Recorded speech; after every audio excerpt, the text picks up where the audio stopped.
पूर्णिमा का व्रत करने का कारण क्या है बताइए।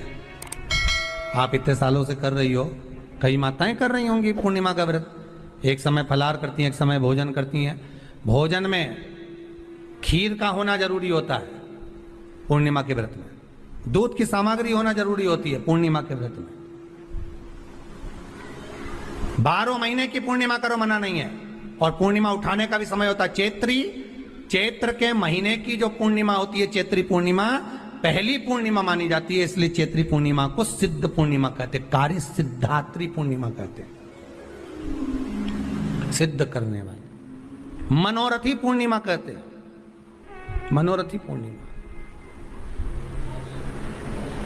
इसलिए पूर्णिमा का व्रत कहां से उठाया जाता है? चैत्र के महीने की पूर्णिमा से पूर्णिमा का व्रत उठाया जाता है कि मैं महीने की पूर्णिमा करूंगी तो चैत्र पूर्णिमा से उसको उठा लिया जाता है। पर उसका एक नियम रहता है, आप फलाहार करें अपनी जगह पर है, पर एक समय भोजन कर रहे हैं वो अपनी जगह पर। भोजन के साथ में मीठे के साथ थोड़ा दूध की सामग्री होना जरूरी होती है।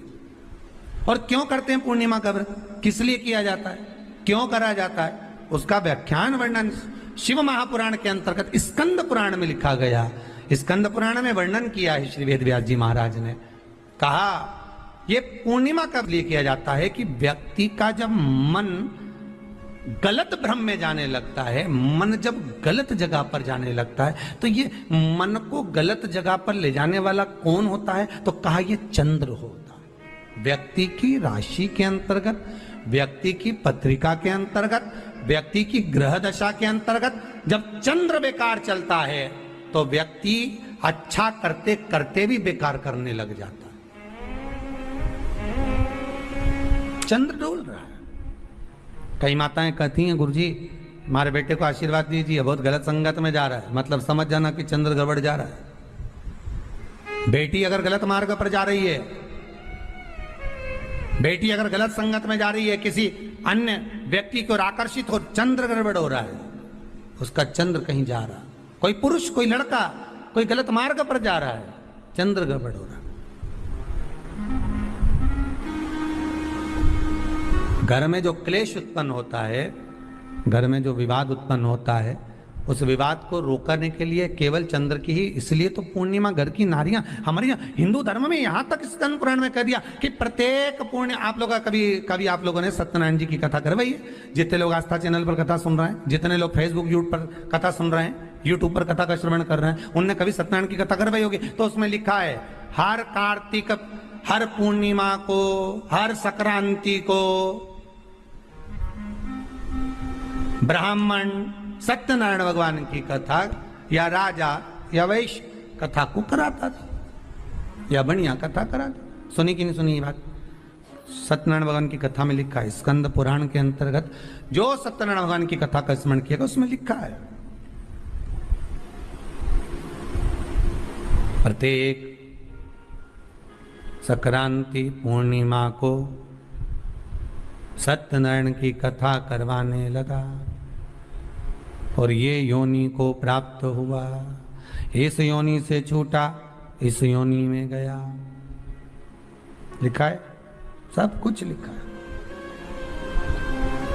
अब उत्ते से समझ जाओ कि पूर्णिमा को सत्यनारायण की कथा करने का बोला है, तो पूर्णिमा को सत्यनारायण की कथा का क्यों बोला? वैसे तो रोज कराओ सत्यनारायण जी की कथा, प्रतिदिन कराओ, मना नहीं है। आप क्या कोई विशेष फंक्शन है आप सत्यनारायण जी की कथा करवा? पर पूर्णिमा संक्रांति को, और संक्रांति को पूर्णिमा को सत्यनारायण की कथा का स्मरण क्यों करवाया गया? क्योंकि पूर्णिमा के दिन अगर ये भगवान का व्रत रख लेगी, पूर्णिमा के दिन अगर ये खीर का प्रसाद बना लेगी, थोड़ा सा दूध की कोई सामग्री बना लेगी और भगवान को भोग लगा देगी, भले सत्यनारायण भगवान के भाव से बनाए, भले सत्यनारायण जी के निमित्तार्थ बना, पर अगर इसने सत्यनारायण भगवान के निमित्त से बना, पर पूर्णिमा के दिन अगर ये व्रत रखेगी, उपास रखेगी या कोई सामग्री बनाकर भगवान की पूजन कर लेगी, तो इसके घर में जो अशांति है वो शांति में बदल जाएगी। इसलिए कई घरों में आज भी सत्यनारायण भगवान की पूजन हर पूर्णिमा को करती है। माता किताब लेके बैठ जाती है, तुरंत उन्हें ऑफिस जाना, कहीं काम पे जाना, और तुरंत उसने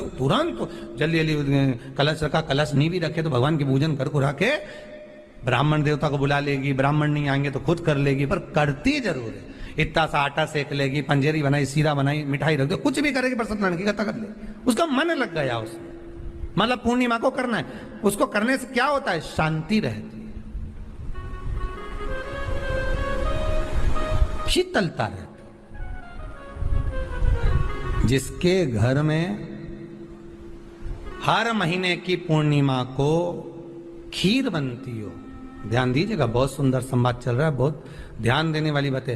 प्रत्येक महीने की पूर्णिमा को जिसके घर में दूध की सामग्री बनती हो, दूध की सामग्री तैयार होती हो, खीर प्रसाद तैयार होता हो, उसके घर में कभी क्लेश नहीं हो सकता। चाहे सास बहू एक दूसरे के सामने वो कहे ना, वो सांप और नेवले की लड़ाई क्यों ना, फिर भी शांति हो जाती है। पर प्रत्येक महीने की पूर्णिमा होना चाहिए। ये नहीं कि तुमने एक महीने की पूर्णिमा पे बना लिया और दूसरे महीने की पूर्णिमा को गायब कर दिया। फिर किसी ने कह दिया आज चूरमा तो बन रहा है, दाल बाटी तो बन रही है चूरमे के साथ में, लड्डू बन रहे हैं, तो काय को खीर बना रही हो? तो तुमने अब वो खीर प्रसाद। जो बच्चा बुद्धि से विकलांग हो, विद्या में कमजोर हो, परीक्षा हॉल में पेपर देते समय भूल जाता हो,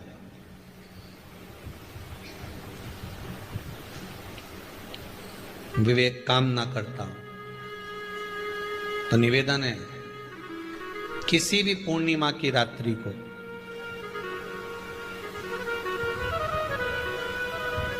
बारह बजे गाय के, गौ माता देसी गाय के जो 4 थन होते हैं, उन 4 थन में से जो आगे के थन होते हैं, 2 पीछे की ओर होते हैं, 2 आगे की ओर होते हैं, तो जो आगे के 2 थन हैं उस थन का दूध निकलवा लिया जाए और उस दूध का कोई भी पदार्थ बनाओ तो ठीक है, ना बनाओ तो उसी दूध में शक्कर मिलाकर पूर्णिमा की रात्रि को जो विवेक से कमजोर हो, बुद्धि से कमजोर हो, या याद करा हुआ सब भूल जाते हो, या आपके लिए भी है कोई चीज रखते हो भूल जाते हो, विवेक याद नहीं रहता, बुद्धि में इतना प्रबल बल नहीं आ पाता, याददाश्त कमजोर होती चली जा रही, तो किसी भी पूर्णिमा की रात्रि को 12 बजे गाय के आगे के 2 थन का दूध, उसमें कोई पदार्थ शक्कर गुड़ कुछ में मिलाकर भगवान के चंद्रदेव की साक्षी में उसको पिला दिया जाए।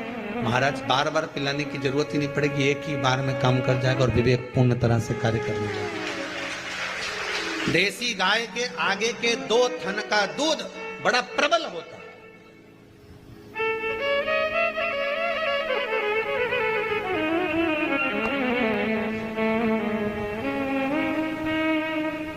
पूर्णिमा की रात्रि को 12 बजे उसका प्रयोग किया जाए। आप उस दूध को निकाल लो शाम के समय, रात्रि के समय ग्वाले से कहकर जिसके यहाँ पर देसी गाय हो वहां निकलवा कर उसको रखा जाए, उसका पान करा जाए। महाराज रोग बीमारी में प्रबलता, तो मां यशोदा जी जग कल्याण के लिए पूछ रही है, संपूर्ण विश्व के कल्याण के लिए।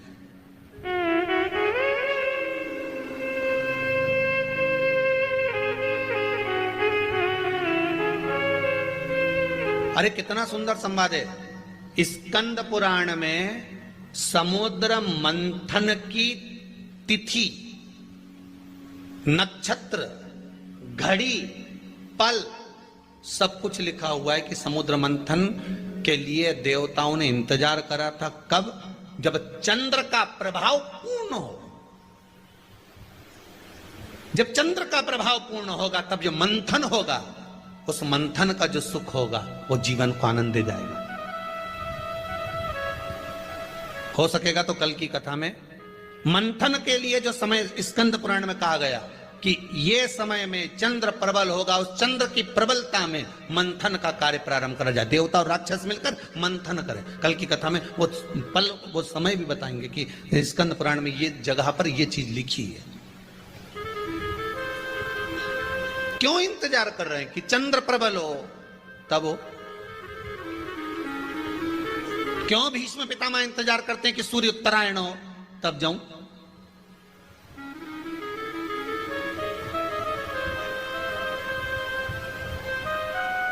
जब देवता 33 कोटि देवता उस चंद्र के इंतजार में रहते हैं कि ये चंद्र प्रबल होगा, तब जाकर ये चंद्र यहाँ पहुंचेगा, तब जाकर हम मंथन करेंगे, तब जाकर वो अमृत मिलेगा, और उस अमृत को देवता धारण करेंगे तो वो आनंद पा जाएंगे। तो हम क्यों शरद पूर्णिमा छोड़ें? हम क्यों एक एक पूर्णिमा छोड़ें? एक एक पूर्णिमा के महत्व को जानिए। कोई पूर्णिमा साधारण नहीं है, कोई प्रदोष साधारण नहीं है, कोई शिवरात्रि साधारण नहीं है।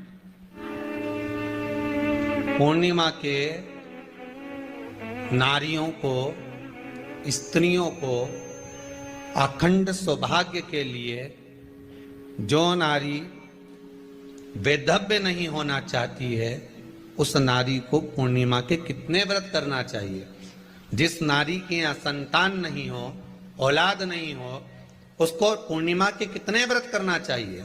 जिस नारी का पुत्र, पति बहुत बीमारी से ग्रसित हो, लग रहा हो कि ये मेरा बेटा बहुत बड़ी बीमारी में घिरा हुआ है, तो नारी को कितने व्रत करना चाहिए? स्वयं भगवान कृष्ण ने माता यशोदा को द्वापर में भी बताया है कि पूर्णिमा के 32 व्रत होते हैं।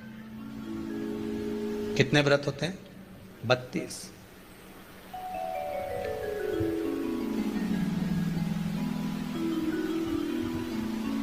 स्वयं भगवान कृष्ण यशोदा रानी को, माता यशोदा जी को भी बता रहे हैं 32 व्रत।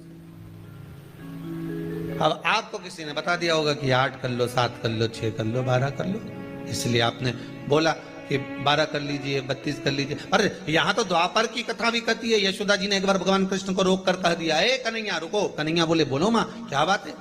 कन्हैया जरा रुकिए, इधर आओ जरा। भगवान कृष्ण आए। हाँ मां बोलिए। किस जगह का प्रसंग है ये? जिस समय पर राधा रानी कुरुक्षेत्र में नंद बाबा और यशोदा जी को लेकर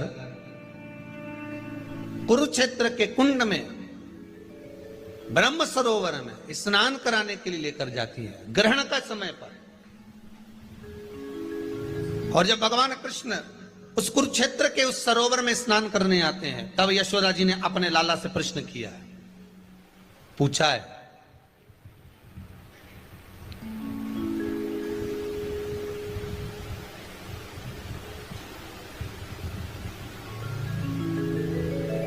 कि नारी वेधव्य होकर ना मरे।